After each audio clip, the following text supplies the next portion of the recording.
Here's Patrick Alvey Hayden Sr. with his book, A Kentucky Pioneer Family of the Rolling Fork Settlement. And he mentioned that about 25% of it is history of the Marion County and the area, and the remainder of the book deals with family history of the Hayden family and those who settled in the Marion County area. Hi, Beth Overhowl, still here at the Lebanon Heritage Center, and I'm here with Andy. Yeah, Andrew January Grundy III. Everybody calls me Andy Grundy. Andy Grundy. And Andy, tell us about your book. It's the anthology of different forms of writing I've done over the last 40-something years as I've been writing. It's got some real good entertainment in it, some new ideas, and a whole lot of different ways of looking at things different from the way you usually think about things. And you called it Fried Fiction. Kentucky Fried Fiction. That's cute. So it's got poetry, it's got essays, editorials, news stories, just hints and allegations and mischief in print. Things you've seen and witnessed and things you've stretched your imagination with. A lot of good humor here. You'll read it and chuckle late at night. All right. Well, that's awesome. Or during the day in the bathroom, either one. Oh, okay. Yeah. It's one of those books you can read more than once, though, I bet. Yeah, you can. I keep reading it myself and say, I didn't know I wrote that. I mean, it's a good way. And you say you've been working on this for how many years? Since 1970. So it's been like a journal for you almost. Yeah, well, what is? See, I used to write a lot of newspapers. I worked for the Enterprise from 1974-76, and then in the late 70s, I started a competing paper, the New Marion Falcon, and I did that out of my own pocket, and I ran out of money after about 10 weeks.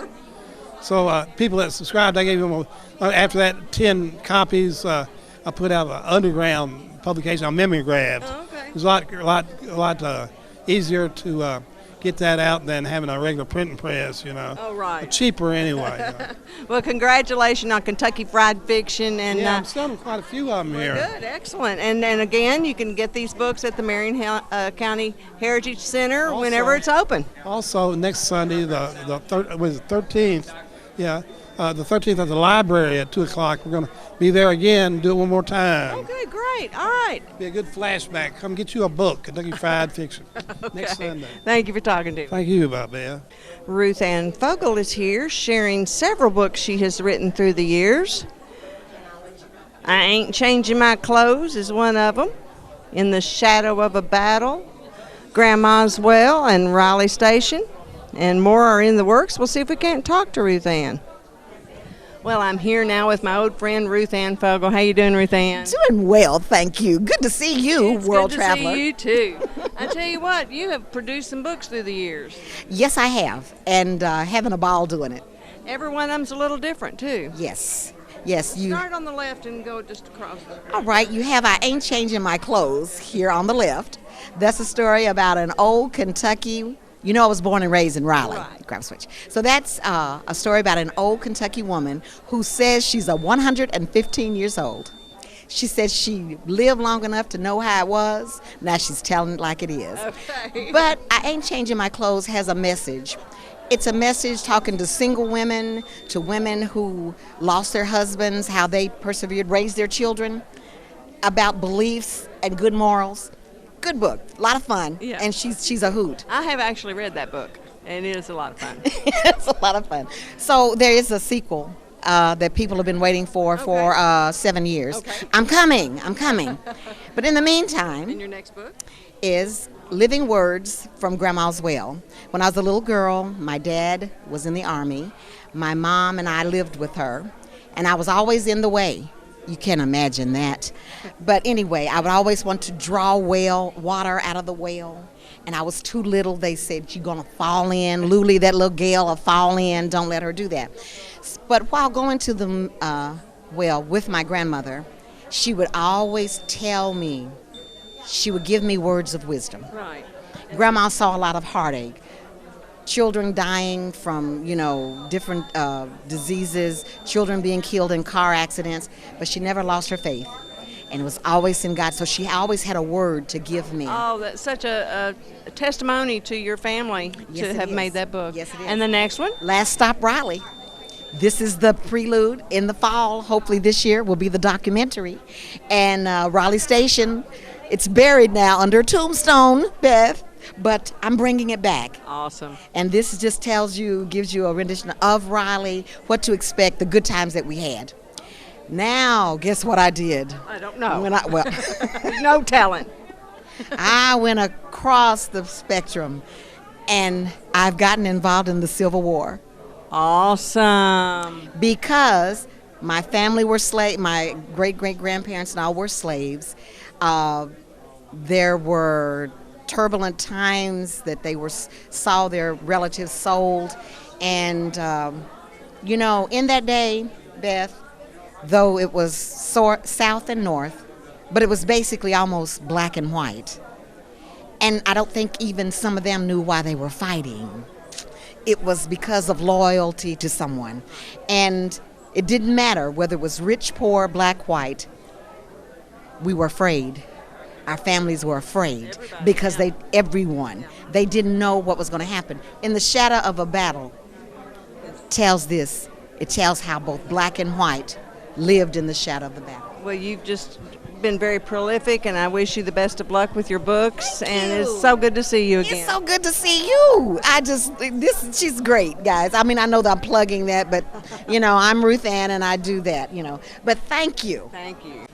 And this is Joanna Thompson Buckman, who wrote Home on Clear Creek. And she's talking about her book. It's got photographs in it. It's the family history mainly of her mother's life. Barbara Jane Brady Thompson goes back into the early 1900s all the way till the present time and deals with the way things were back then and as her mother grew up. Beth Overhowl here still at the Lebanon Heritage Center for the author's reception, and I'm here with Seth Benningfield. Hi, Seth. Hi, how are you doing? I'm doing great. I've seen Seth through the years at various functions I've attended, and he's always had a camera in hand. Now, why was that? Well, I'm a photographer for one. And his book is all about some beautiful photography from around the central Kentucky and Marion County area. Correct. It's about the Catholic Holy Lands of Kentucky. And many of the churches, how many churches? Have you ever counted them? I have not counted, to be honest. Many of the churches are featured in this book. Correct. Some of the photography is color, some of it's black and white. Black and white, some of it's black and white, and some of it's a little sepia tone. So. When did you start this? I started photography in 2008. With this book in particular? Just in general. This book is basically with the Catholic churches. Correct. And it's a very thick book. Yes, it is. A lot of photography in it, and you also give a little history with some of the pictures. Correct. I've done a lot of research into the churches as well as the institutions like Sisters of Loretto, Sisters of Charity of Nazareth, St. Catherine, and Gethsemane. So if you'd like to bone up on your history, this is a great way to do it, and you get pictures. Correct. Well, good luck, and thank you so much for talking to me. All right, you're welcome. And this is Joseph Bland, who is the father-in-law of Heather Hornback Bland, who, with Niney Hammond, wrote a book about Heather, who was hit by a car, run over by a car when she was only 4 years old. And the story is about a miracle. After 34 years, many operations, and how Heather is alive to tell her story. And the book is called God Said Yes, written by Heather Hornback Bland and Niney Hammond. Hi, I'm here now with Phyllis Hill Brown, who's written a Jared County tragedy. I've always wondered if Jared's right way to pronounce that. It's actually Garrett. Garrett. I've driven by, seen the county signs, and I don't know that I've ever heard anybody tell me. It is Garrett County. Garrett County tragedy, which isn't very far from here, really. No, probably an hour at the most. Right. And what was the tragedy about? The tragedy was this was the first feud in Kentucky from 1829 to 1854, and it involved my family, the Hills and the Evans. And there is a small cemetery in the middle of nowhere in Garrett County, and that's where the Hills are buried. There are probably 30 people buried there, but it's in the middle of a cornfield. So you have to drive through a creek and get out and walk and go. That must have been an adventure when you went in search of that. Oh, it was. It was definitely an adventure. And the feud was over. Just a disagreement, saying that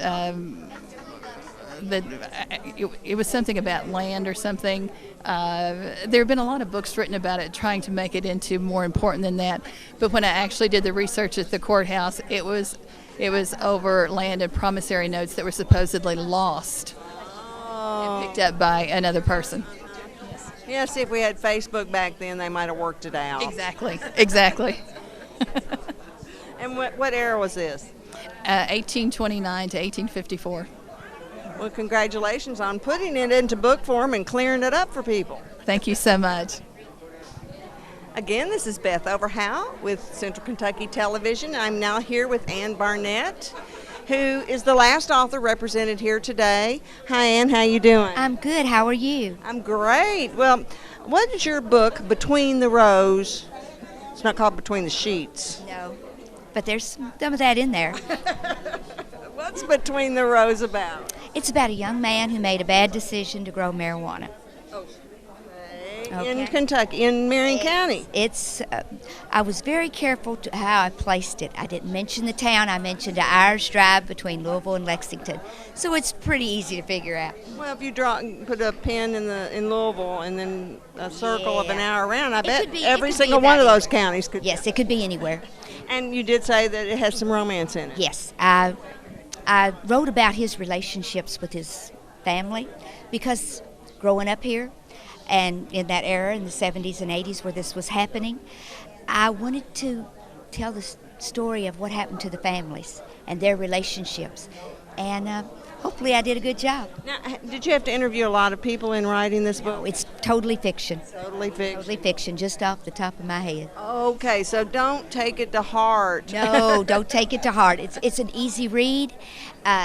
Everybody seems to enjoy it, and if they enjoy it, that tickles me to death. Now, on the table here, you have one book. Have you got another one in your head or in the keyboard right now? Sequel. This could be an easy sequel, and I'm thinking on it. I'm working on it. This was my first novel, so we'll see. Well, Between the Rows. You might want to pick one of those up here at the Marion County Heritage Center. Thank you for talking to me. Oh, thank you for having me.